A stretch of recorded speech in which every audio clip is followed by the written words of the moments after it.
मनेंद्रगढ़ में वन विभाग के महुआ बचाओ अभियान को लेकर उठे सवालों और पिछली योजनाओं में हुए धन के दुरुपयोग की चिंताओं के बीच मनेंद्रगढ़ वन मंडल अधिकारी मनीष कश्यप ने की एक नई पहल। यह अभियान पूर्व में हुए रामगमन पथ वृक्षारोपण योजनाओं के अनुभवों को ध्यान में रखते हुए तैयार किए गए। इस योजना के तहत 30,000 से अधिक महुआ के पौधे लगाए गए थे, जिसकी सुरक्षा के लिए ट्री गार्ड भी लगाए जा रहे थे। पूर्व की योजनाओं पर सवाल। पिछली योजनाओं में जैसे कि रामगमन पथ वृक्षारोपण वन विभाग ने लाखों रुपए खर्च करके पेड़ लगाए, लेकिन ना तो पेड़ बचे और ना ही ट्री गार्ड। इस प्रकार वन विभाग की कार्यशैली पर लोगों का विश्वास टूट गया।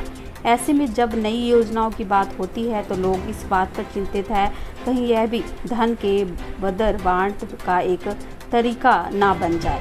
कश्यप जो खड़गपुर से अधिकारी हैं, वन विभाग से नित नए नवाचार के लिए जाने जाते हैं। उन्होंने पहले भी सीड बॉल और मियावाकी जैसी योजनाएं प्रदेश में सफलतापूर्वक लागू की है। इस बार उनका लक्ष्य महुआ पेड़ों का संरक्षण और पुनरुत्पादन है, जो बस्तर और सरगुजा के आदिवासी क्षेत्रों के लिए विशेष महत्व रखते हैं। धन्यवाद कि उन्होंने एक अच्छी शुरुआत की है, एक नई पहल है।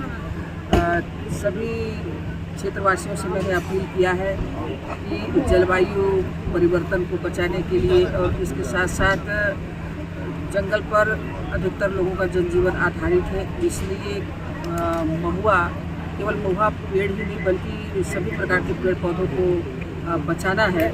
हमारे प्रधानमंत्री जी ने इस वर्ष एक पेड़ माँ के नाम पे लगाने का आह्वान किया, तो सभी लोग एक एक पौधा लगा रहे हैं, जो आने वाले समय में वृक्ष का रूप धारण कर लेगा। ये क्षेत्र वनों से आच्छादित है, इसलिए वो जंगल है भी और काफ़ी खाली जमीन है, तो सबको आह्वान किया है। एक नवा और अब तक हमने जो है 30,000 महुआ पौधे और ट्री गार्ड के साथ लगाए हैं ग्रामीणों के खेतों में और गाँव की खाली पड़े ज़मीन पे। और इसका मुख्य उद्देश्य यही था कि जो महुआ है उसके छोटे पौधे पूरी तरह से ख़त्म हो चुके हैं। आप जब भी सरगुजा या बस्तर के आदिवासी अंचल में जाएंगे, वहाँ गाँव के बाहर या खेतों के में सिर्फ आपको बड़े महुआ के पेड़ ही मिलेंगे। छोटे के महुआ के पेड़ और मध्यम आयु के पेड़ जो है वो पूरी तरह से ख़त्म है। उसका जो रीज़न है मेन वो है आग जो लगाते हैं लोग, जो है महुआ कलेक्शन से पहले जो है जमीनों में साफ़ सफाई करने के लिए, उसकी वजह से जो छोटे पौधे हैं वो सब जल जाते हैं। उसके अलावा जो बीज पूरी तरह से कलेक्ट कर लेते हैं तो कुछ बीज वहाँ बचता ही नहीं है। इस वजह से रीजनरेशन का पूरी तरह से ज़ीरो है।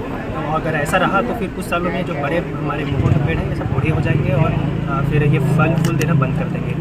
और इसका आयु जो है 60 वर्ष ही होता है। तो इस वजह से जो है हमने जो है छोटे पौधे लगाने के अभियान चालू किया है ट्री गार्ड के साथ, ताकि जो है 10 साल में परिपक्व हो जाए और उसके बाद फल फूल देना चालू कर दें, ताकि महुआ का जो प्रमुख आय का स्रोत है हमारे आदिवासी भाई बहनों का, वो उसकी कमी ना हो।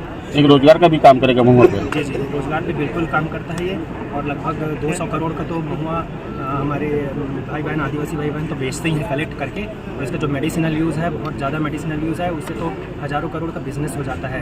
तो इनको जो है रेट भी बहुत अच्छा मिलता है। और एक पेड़ से ऑन एन एवरेज जो है एक आदिवासी परिवार को जो है लगभग 10,000 रुपये तक का जो है फायदा हो जाता है। बड़ा पेड़ है तो और ज़्यादा हो जाएगा। तो बस उसी को ध्यान में रखते हुए कि भाई खेती तो एक ऑलरेडी कर ही रहे हैं, और जिनके पास अगर उनके बाड़ी में और खेतों में अगर 10 महुआ का पेड़ और एक्स्ट्रा